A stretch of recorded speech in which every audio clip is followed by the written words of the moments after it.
ಹೋದ್ರು ಪುನಃ ಹೋದ್ರು ಅವ್ರಿಗೆ ಕೆಲಸ ಸಿಗ್ತಾ ಇಲ್ಲ ಅಂತ ಹೇಳಿದ್ರೆ all yours will be responsible. Indian ಗ್ರಾಮ ಪಂಚಾಯತ್ ಮಟ್ಟದಲ್ಲಿ ಪ್ರತಿಯೊಂದು ಹಳ್ಳಿಗಳಿಗೆ ದಿನ ಬೆಳಗ್ಗೆಯಿಂದ ಸಾಯಂಕಾಲವರೆಗೆ ಹೋಗಿ ಓಡಾಡಿ ಎಲ್ರಿಗೂ ಕೆಲಸ ಕೊಡ್ರಿ ಅಲ್ಲಿದ್ದವರಿಗೆ. ಮತ್ತೆ ಯಾವುದು ಬೋಗಸ್ ಒಂದು ವರ್ಕು ಮಾಡೋದಿಲ್ಲ. ಎಲ್ಲಿ ವರ್ಕ್ ಜಾಸ್ತಿ ಆಗ್ತದೆ ಅಲ್ಲಿ ಗವರ್ಮೆಂಟ್ ಆಫ್ ಇಂಡಿಯಾ ಟೀಮ್ ಮಾಡಿ ಕಳಿಸಿ ಮತ್ತೆ ನಮ್ಗೆ ದುಡ್ಡು ಬರೋಲ್ಲ ನೋಡ್ಕೋಬೇಕು ಅಂತ ಅವ್ರು ಮಾಡಬಹುದು. ಗೊತ್ತಾಯ್ತಾ?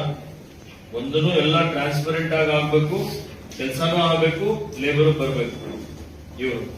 ಅದಕ್ಕೆ ನಿಮ್ಮ ಪಿಡಿಒಗಳಿಗೆ ಟೈಟಲ್ ಮಾಡಿಬಿಟ್ಟು ಈ ಮತ್ತೆ ಯಾರು ನಮ್ದು ಪಂಚಾಯತ್ ರಾಜ್ PRE ಇಂಜಿನಿಯರ್ಸ್ ಇರ್ತಾರೆ ಸರ್ಟಿಫೈ ಮಾಡೋರು, ಅವರಿಗೆ ಒಂದು ಮೀಟಿಂಗ್ ತಗೊಂಡು ಹೇಳ್ಬಿಡಿ.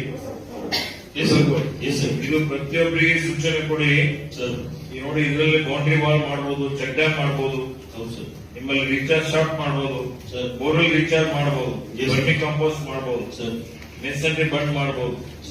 ಸುಮಾರು ಸ್ಕೈಸ್ ಲಿಮಿಟ್ ಅನ್ನ ಏನ್ ಬೇಕಾಗಿ ಮಾಡಬಹುದು. ಈಗ ಮೊನ್ನೆ ಮೇಡಮ್ ಅವರು ಹೇಳ್ತಾ ಹಾಗೆ ಸರ್, ನಾವು 5 ಕಂಪೋನೆಂಟ್ ಒಂದು 6-7 ಕಂಪೋನೆಂಟ್ ಕೊಟ್ಟಿದ್ದೇವೆ ಸರ್ ಅವರಿಗೆ.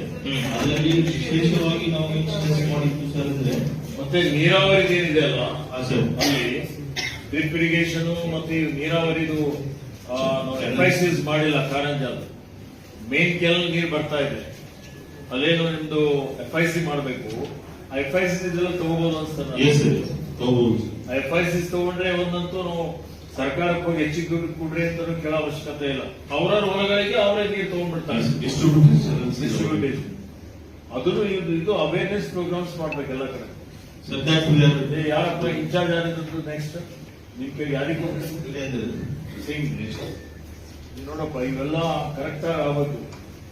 ತಿಳಿತಾ? ನೀವು ಒಂದು ಮಂತ್ಲಿ ಈಗ ಎಷ್ಟು ಮ್ಯಾಂಡೇಜ್ ಮಂತ್ಲಿ ಬೇರೆ ಎಷ್ಟು ಕ್ರಿಯೇಟ್ ಮಾಡ್ತಾ ಇದ್ರಿ, ಈಗ ಎಷ್ಟು ಮಾಡ್ತಾ ಇದ್ರಿ? 6,000 ನೀವು 10,000 ತನೂ ಮಾಡ್ಬೋದು. ಸರ್ ಆಕ್ಚುಲಿ ನಿಮ್ಮಲ್ಲಿ ಜಾಬ್ ಕಾರ್ಡ್ ಎಷ್ಟಿದೆ?